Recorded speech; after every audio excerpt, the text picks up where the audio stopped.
Hey guys, what's up? I'm CJ and welcome back to my galaxy. Today we are talking the Hunger Games yet again. We're talking specifically today about District 12's class division. Class division isn't actually spoken about in the movies. It just didn't translate well, or they didn't have enough time to put the class division in there, but it is very prevalent throughout the books, and it has to do with Peter's and Katniss's relationship, and it kind of affects it at the very beginning of their relationship in the first book. So District 12 is split up into two distinct classes. These classes are based around the location of District 12. So essentially there's two parts geographically of District 12 that are very different from each other, or very different from each other, quote unquote. One is the Merchant area and the other is the Seam. Our beloved Katniss Everdeen is from the Seam. She grew up in the Seam and still lives there and prefers it there after she wins her first games. Other prevalent characters from the Seam are the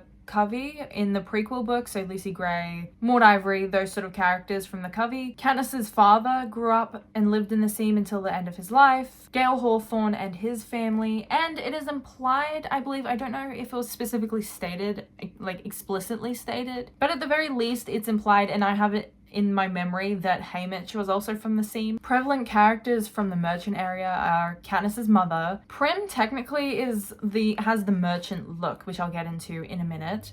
Peter Malark is also from the Merchant area, and so is his family since they own a bakery in the Merchant area. And lastly, Madge, who was the mayor's daughter in the original trilogy. Not only are these classes split up geographically, but they are also split up depending on their physical appearances. People from the Seam typically are the ones who are working in the mines from the time they turn 18 and throughout their lives. Katniss describes her and Gale looking quite similar and having that Seam look. They're described as having straight black hair, olive skin, and grey eyes. Most of the families who work the mines resemble one another this way. However, because Katniss's mother is from the Merchant area, Prim has taken after her mother's appearance rather than Katniss taking after their father. People from the Merchant area are described as having light hair and blue eyes, as in the book, on the same page as they describe Gale's and Katniss's appearances. And with this class difference, it's often taboo for classes to interact with each other and marry from a different class that they grew up in. Katniss's parents specifically were a very taboo relationship. Katniss describes her mother moving to the Seam. She must have really loved him to leave her home for the Seam. That specific quote suggests that Katniss's mother was quite comfortable in the Merchant area, or at least believes that they were comfortable in a merchant apothecary that her mother worked in with her and family. Her side of the maternal side of the family. The class difference is prevalent as long as we're in District 12 throughout the books. You know, we eventually move on to District 13 and the class differences are taken more to a larger scale between district and capital. But while we're in District 12, there is some quotes specifically in the first book that suggest this massive class difference. The mayor's daughter, Madge, is treated quite differently because of her position as the mayor's daughter. Gale specifically doesn't like to treat her as well as he does everyone else. He sees her as an enemy, essentially, and treats her as such, which Katniss of course doesn't agree with, because Katniss and Madge are kind of besties, as is what I would describe it as. Madge and Katniss, whilst Katniss doesn't realize it, Madge and Katniss are very close. I don't like that Gale took a dig at Madge, but he's right, of course. The reaping system is unfair, with the poor getting the worst of it. Katniss goes on to describe how your name gets entered into the reaping once when you're 12 and it accumulates over time until you turn 18. But here's the catch. Say you are poor and starving, as we were. You can opt to add your name more times in exchange for tesserae. Each tesserae is worth a meager year's supply of grain and oil for one person. You may do this for each of your family members as well. So at the age of 12, I had my name entered 4 times. Because of Madge's status in the mayor's family, she is rich enough to afford not to put her name in the reaping pool more than what she has to. And Gale kind of resents her for that and takes it out on her, even though it's not really her fault. For a little bit of Gale slander, Katniss seems to realize this, and that the hate is kind of misdirected, and Gale, as much as he knows it's misdirected, chooses not to realize, like, not to act on that. That doesn't state that he knows that his hate is misdirected. So he actively just hates Madge, which is stupid and stubborn, Gale.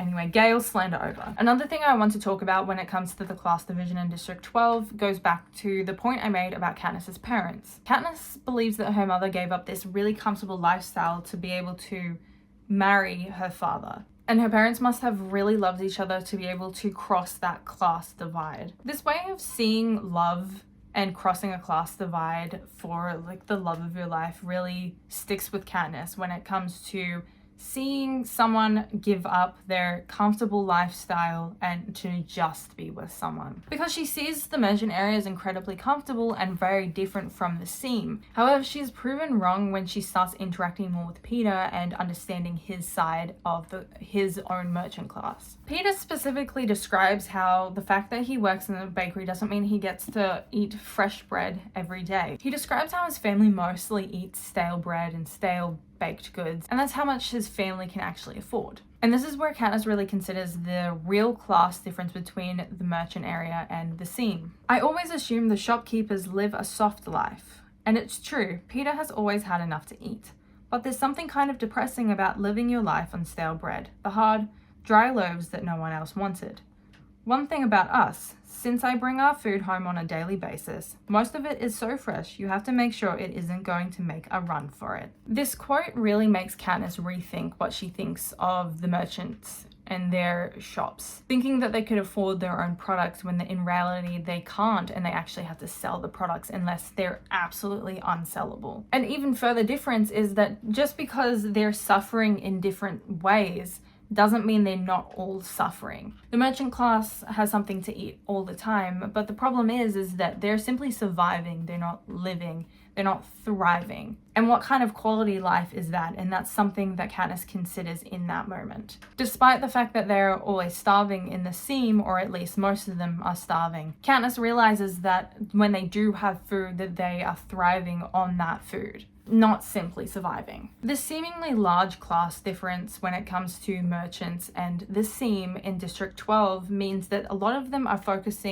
hating each other rather than focusing on how much they're struggling, and the reason they're struggling is because of the Capitol. Katniss tells us in the first chapter of the Hunger Games novel that she speaks to Gale about this whole idea that the Capitol is making them hate each other rather than focusing on the Capitol and the mistreatment of the districts themselves. On other days, deep in the woods, I've listened to him rant about how the Tesserae are just another tool to cause misery in our district. A way to plant hatred between the starving workers of the seam and those who can generally count on supper, and thereby ensure we will never trust one another. It's to the Capitol's advantage to have us divided among ourselves. Both Katniss and Gale understand this class difference and how that they are misdirecting their hatred towards the merchant class rather than directing it to the Capitol, because it's actually unsafe to be outspoken about their hatred towards the Capitol and how they are oppressing them.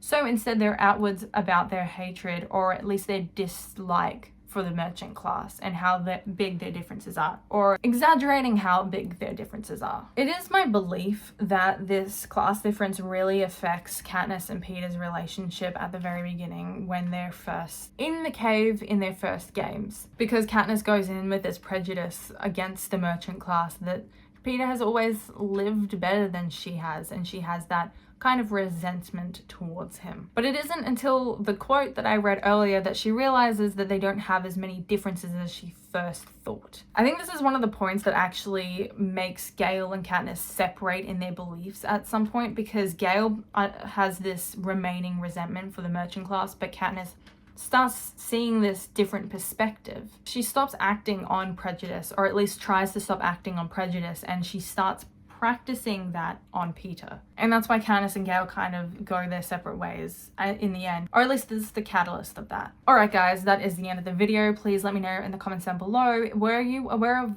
the class difference between the merchants and the seam? Have you read the books? Did you know about it? Or did you just read the movies and this is your first time knowing about it or hearing about it? I would love to know your opinions on the class difference between Peter and Katniss and how that affected their relationship. If you like this video, please like and subscribe. I'm currently trying to reach 1,000 subscribers, so I'd greatly appreciate it if you did subscribe. Once again, guys, I hope you enjoyed this video, but I've been CJ, and I'll see you guys in the next video. Bye!